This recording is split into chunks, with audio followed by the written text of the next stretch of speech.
Tiger Woods did this drill to drastically improve his irons.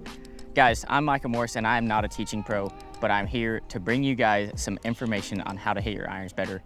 And one tip I'm gonna give you guys is something that I was surfing through YouTube because I'm always looking for ways to get better. And I found this clip of Tiger Woods saying something he did to drastically improve his irons when he was with his coach, Butch Harmon. So I'm gonna talk to you guys through that. And then I'm also gonna talk to you guys about some of the things that I do and think about while I'm hitting irons in order to be able to strike it better. Thanks for tuning in.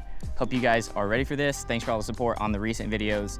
But this kind of teaching content that I'm implementing once a week or once every 2 weeks, this is something I just really enjoy. I love talking about the information that I've learned, that I've discovered over the last 10 years of me playing golf. Like I said, I'm not a teaching pro. I've just learned a lot, and I like sharing that with you guys to help you guys get better as well. So thanks for tuning in. Let's get right into this.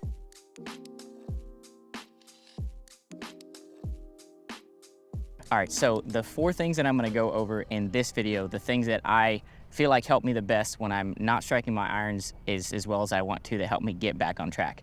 Number 1 is swing path. Number 2 is face angle, controlling face angle. Number 3 is tension in the body. And then the 4th thing is gonna be showing you guys what I found that Tiger did in his prime to significantly improve his irons. So first one, swing path.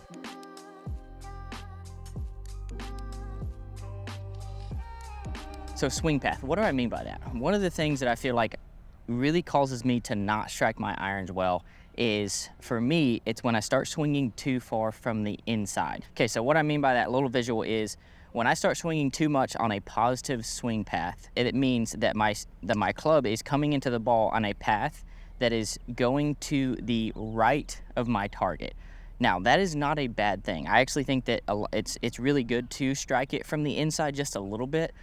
But when you get too far inside, the more you come from the inside, the more side spin you put on the ball. And what happens then is with the more spin you put on the ball, especially side spin, it gets very hard to control. You start hitting some hooks, or sometimes I'll leave the face just a little bit open and you'll see a shot that starts out to the right and stays out to the right. So that's what I mean when I talk about swing path and how important it is for me to make sure that I'm swinging pretty close to a neutral plane, if not maybe like 1 to 2 degrees from inside to out. I think that's a pretty good place to live. So one thing that I'll do when I feel like I'm swinging too far from the inside is, I just have this little head cover here, but there's not a head cover, a little bag, is I'll set it about a club length inside the golf ball and then behind the golf ball. So what this does, if I drop this club too far inside, I'm gonna hit that and then obviously not make contact with the ball. When I put it there, it gives me a visual image to make sure that I'm bringing the club down and not letting it drop inside. So I'm gonna hit a couple shots kind of with that right there, and you guys will see that it's impossible to come from the inside too far and hit this golf ball and make good contact with it. I got a little pitching wedge here, and I got my target, and then I just make swings.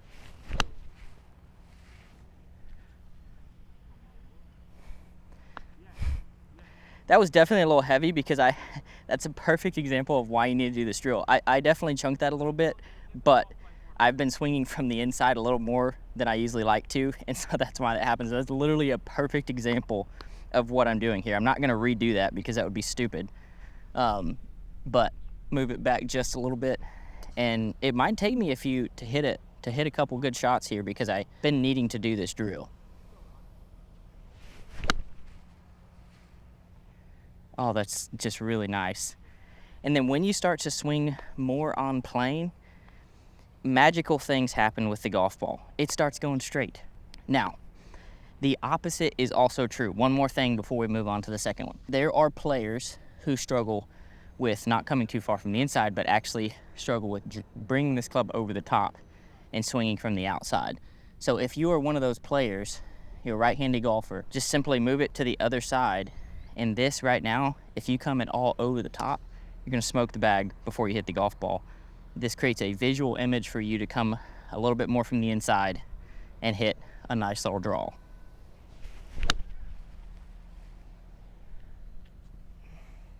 And I think a lot of the times, I've watched so many teaching videos on YouTube, and a lot of times people are overcomplicating things, and they're trying to sound scientific, and they're trying to sound like the best teacher out there, but it's just overcomplicated sometimes. And little things, especially visual images for your body to be able to react to, are huge.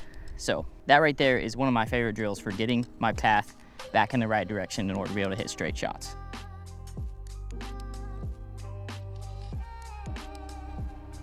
All right, so moving on to number 2, club face control. This is a big one. So one of the things that took me a little while to understand is what causes people to hit hooks and what causes people to hit slices and miss the ball to the left or right of the target. It's pretty simple. It's club face in relation to club path. Club path controls where the ball starts. Club face dictates which way it's going to curve. People say an in-to-out path creates a draw. That is not always true. If you have an in-to-out path with an open club face, you're still going to hit now a block slice. So stick with me here. I'm going to set a ball right here, and this is going to be my imaginary, that's my straight shot. Okay, so right now, if I were to have a club path of 0 and a face angle of 0, it would produce a golf shot that is perfectly straight, that starts over this golf ball and finishes on that white stake. If you have a 0-degree club path and a 0-degree face angle, it will produce a perfectly straight shot every single time. It will not change. But if this is my target line, if this is my straight line, my face, let's say my face is perfectly square to that golf ball. Now, if my club path is inside to out, so it's this way, but my face is square to the golf ball, that is going to produce a very, very heavy draw. That's going to produce a hook. Let's just be honest, that's going to produce a hook. Now, the opposite is also true. If I have a face that's square to the golf ball and the path is now negative, so the path is this way, that creates a slice or a fade. So the perfect place to live for me that I've understood is you want a face angle that is half of your club path, and this produces a perfect draw. And I'm going to use this little piece of dirt here for visuals, so this is probably a little aggressive. So produce a draw, you want a club path that starts on this piece of grass and your face angle is on this piece of grass, and this will allow the ball to stop on this line. So when I set up to a golf ball and I want to hit a draw, I see my target, I see where I want the ball to start, and then I think of a in-between target in between those two things, and that's where I set my club face up to. So if my stake is, if that white stake out there is the target in which I want to finish this ball on, I'm looking where I want this ball to start, let's say 10 yards right, and I want it to draw about 6 or 7 yards, and then it lands, it's going to spin to the target.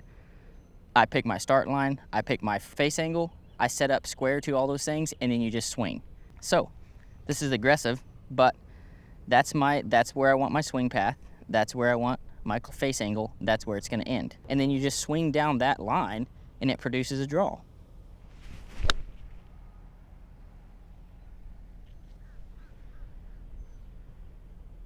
And it's perfect. So swing from the inside, but understand how important face angle is. All of that is true the opposite way. If I want to hit a fade, face is just to the left of my target. Body is just a little bit farther left. And you just swing down that line, holding that face on that angle.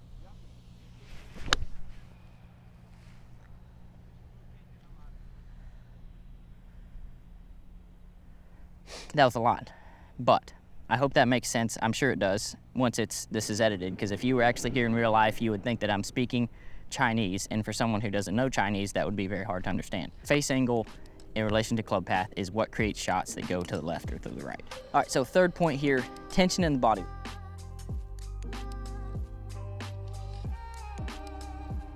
What do I mean by that? This is super simple. This is not going to take long to explain. When I go to the driving range and I'm making swings on the range and making full swings and not really thinking about it, and then I will stop and I'll make a couple swings where I go to the top and I stop. And the reason that I do that is because I like to notice in my body where there is tension. And a lot of times when people swing a golf club, that if you'll notice when you get to the top and you stop, there's probably going to be a lot of tension and tightness in your shoulders and in your chest area, because you get to the top and then you just want to hit it. Like there's just like this natural thing that happens. But one important thing that that's helped me immensely when it comes to ball striking is learning how to get all the way to the top before any of those muscles fire. So a lot of people on their way back, then the muscles will start to fire and there's all this missequencing and all this stuff happening. work on being able to take the club all the way to the top, not feeling any tension, and then once you're at the top and ready to fire, then muscles fire, tension happens, you uncoil and release the golf club. So that one's pretty simple. You can do it in your house, you can do it in your garage or wherever. Go to the top, stop, notice where there's tension in your body, let that go, and then go with it. So that's pretty simple, but never heard anybody talk about it, and it's something that has helped me immensely.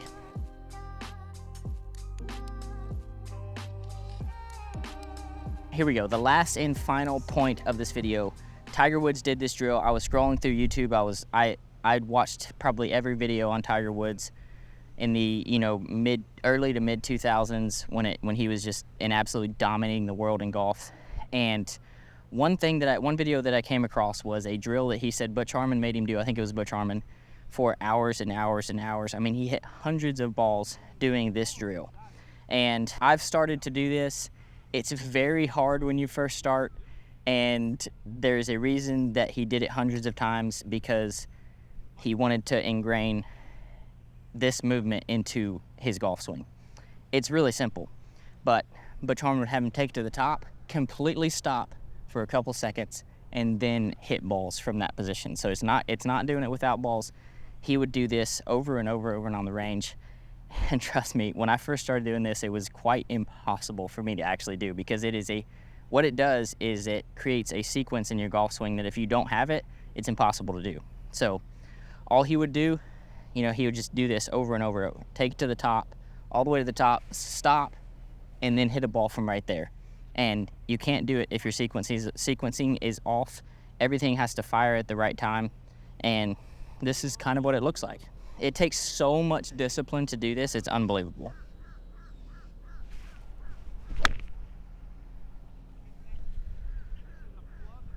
This will be the most disciplined thing you do in your golf swing, because it takes so much mental focus to stop and then stay, keep everything on the right plane. I didn't even fully stop there, but I definitely had a pause. But like I said, I have done this drill quite a bit. It is extremely hard, but I'll do the drill for 10 shots, and then I'll hit a couple regular ones, and then I'll do the drill again. I do believe that when it comes to the sequence of your body firing, it changes everything. So that is it. I'm sure there's people who have seen that same video, but it's just something that I saw, and I figured I could combine it with a couple other things and hope that it helps you guys.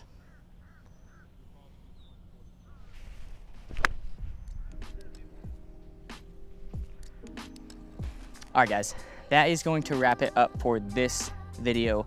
I hope you guys enjoyed. One thing I want you guys to let me know in the comments right now is what other drills or what other things you would like to see me explain about what I do and how I have learned how to strike the ball. So, or play golf, just in general. So drop your questions in the comments. Thanks for tuning in. Hope you guys enjoyed this. Thanks for all the support. See you guys.